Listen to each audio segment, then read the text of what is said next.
আসসালামু আলাইকুম guys, dissent traveller পক্ষ থেকে আপনাদেরকে স্বাগতম। সিলেট ভ্রমণে আজকে আমি আপনাদেরকে জানাই স্বাগতম। গাইস, আজকে আমি আপনাদেরকে দেখাবো সিলেট ভ্রমণের দুইটি জায়গা, সিলেট বিছনাকান্দি এবং হামহাম ঝর্ণা। আমি মূলত সিলেট ভ্রমণ করেছিলাম 2017 সালে।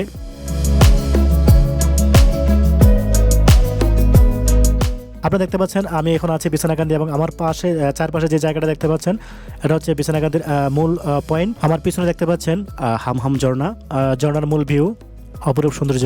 তো গাইস, আপনারা সাথে দেখতে পাচ্ছেন আমার গাইড, যিনি আমাকে হামহাম ঝর্ণা নিয়ে আসছেন। এবং আমার পাশে চারপাশে যে জায়গাটা দেখতে পাচ্ছেন এটা হচ্ছে বিছনাকান্দির মূল পয়েন্ট। সিলেট বিছনাকান্দি পর্যটন কেন্দ্র হলো সিলেট জেলার গোয়াইনঘাট উপজেলার 1 নং রুস্তমপুর ইউনিয়নে অবস্থিত। সিলেট বিছনাকান্দির সৌন্দর্য, আপনি যদি ভ্রমণপ্রেমী হন তাহলে আপনিও ভ্রমণ করে আসতে পারেন সিলেট বিছনাকান্দি। বিছনাকান্দি মূলত পাহাড়ের পাদদেশে বয়ে চলা এক অপরূপ ঝিরিপথ। এখানে বিস্তৃত জায়গা জুড়ে রয়েছে শত শত সাদা শিলা পাথর, যা প্রত্যেক ভ্রমণকারীর মন জয় করে। তো গাইস, আপনারা দেখতে পাচ্ছেন আমার যে চারপাশে যে পাথরগুলা, সাদা পাথরগুলা, এই পাথরগুলা আর এখন এখানে এই জায়গাতে নেই। আপনারা দেখতে পাচ্ছেন আমি এখন আছি বিছনাকান্দি এবং আমার পাশে চারপাশে যে জায়গাটা দেখতে পাচ্ছেন এটা হচ্ছে বিছনাকান্দির মূল পয়েন্ট। আমার সাথে আছে আমার বন্ধু নাবির হোসাইন, যাকে নিয়ে আমার সিলেট ভ্রমণ।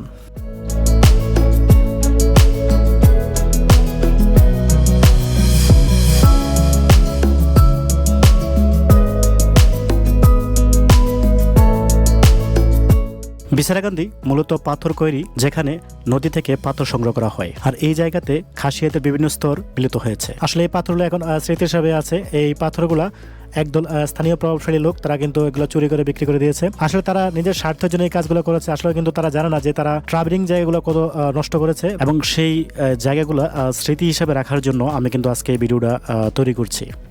আপনারা সাথে দেখতে পাচ্ছেন আমার গাইড, যিনি আমাকে হামহাম ঝর্ণা নিয়ে আসছেন। আমার এই ভিডিওগুলো কিন্তু আজকে তৈরি না বা আজকে করা না। আমি মূলত সিলেট ভ্রমণ করেছিলাম 2017 সালে। তো গাইস, সিলেট ভ্রমণে আপনাদেরকে স্বাগতম। আজকে আমি দেখাবো হামহাম ঝর্ণা। এখন আমি আছি হামহাম ঝর্ণার পথে। আমার সাথে আছে আমার বন্ধু নাবির হোসাইন, যাকে নিয়ে আমার সিলেট ভ্রমণ। আমি মূলত সিলেট ভ্রমণ করেছিলাম 2017 সালে। ভিডিওগুলো করেছিলাম স্মৃতি হিসেবে রাখার জন্য, কিন্তু আমি এই ভিডিওগুলো তৈরি করছি। বর্ষার মৌসুমে সিলেট অঞ্চলে বেশি বৃষ্টিপাত হয়, আর সেই জন্যই বৃষ্টির কারণে রাস্তাগুলো অনেক কাদামাটি হয়ে যায়। আর সেই কাদামাটিগুলো অনেক কঠিন হয়ে দাঁড়ায় যখন আপনি ট্রাভেলিং করবেন। আপনারা সাথে দেখতে পাচ্ছেন আমার গাইড, যিনি আমাকে হামহাম ঝর্ণা নিয়ে আসছেন। আর সেই জন্য আমি তাকে দিয়েছি 500 টাকা। আপনি যদি হামহাম জলপ্রপাত আসতে চান তাহলে আপনাকে অবশ্যই সতর্ক থাকতে হবে, কারণ গহীন বনে রয়েছে সাপ, বানর, বিচ্ছু ও যোগ। আমি আপনাদেরকে দেখাচ্ছি হামহাম ঝর্ণা। আসলে এই ঝর্ণাটি আবিষ্কার করা হয়েছিল 2010 সালে। আর যিনি আবিষ্কার করেছিলেন তার নাম হচ্ছে শ্যামলদেব বার্মার, যার সাথে গহীন জঙ্গলে ঘোরা দল পর্যটক, তারা কিন্তু 2010 সালের দিকে এই হামহাম জলপ্রপাতটি আবিষ্কার করেন। হামহাম জলপ্রপাতের উচ্চতা হচ্ছে 137 ফুট। হামহাম ঝর্ণা হলো সিলেট মৌলভীবাজার জেলার কমলগঞ্জ উপজেলার রাজকান্দি বনাঞ্চলের গভীরে কুরমা বনবিট এলাকায় অবস্থিত। হামহাম ঝর্ণা যেহেতু প্রাকৃতিকভাবে তৈরি, তাই এর সৌন্দর্য অনেক গভীর। বর্ষার মৌসুমে যখন এই ঝর্ণা দ্বারা ধারাবাহিকভাবে পানি পড়তে থাকে, আর এই সৌন্দর্য যে কোনো ট্রাভেলারের মন জয় করে ফেলে। আর এই জন্যই প্রতি বছর অনেক ট্রাভেলার হামহাম ঝর্ণা দেখার জন্য ভ্রমণ করেন।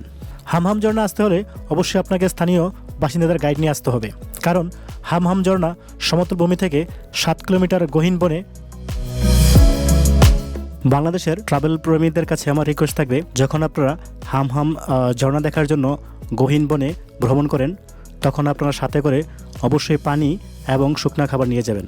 ট্রাভেল প্রেমীরা পানি এবং শুকনা খাবার খেয়ে পলিথিন এবং বোতল ঝর্ণার চারপাশে ফেলে রাখেন, তাই দিন দিন ঝর্ণার সৌন্দর্য নষ্ট হচ্ছে। তাই প্রত্যেকের উচিত পলিথিন এবং বোতলগুলা নির্দিষ্ট জায়গায় ফেলা অথবা মাটির নিচে পুঁতে রাখার জন্য। আর আমার ভিডিওগুলো যদি আপনাদের কাছে ভালো লাগে অবশ্যই লাইক, কমেন্ট, শেয়ার করবেন। আর সেই পর্যন্ত আমার সাথে থাকবেন। নেক্সটে চলে আসবো সিলেট নেক্সট ট্যুর নিয়ে। দেখার আমন্ত্রণ রইল। আল্লাহ হাফেজ।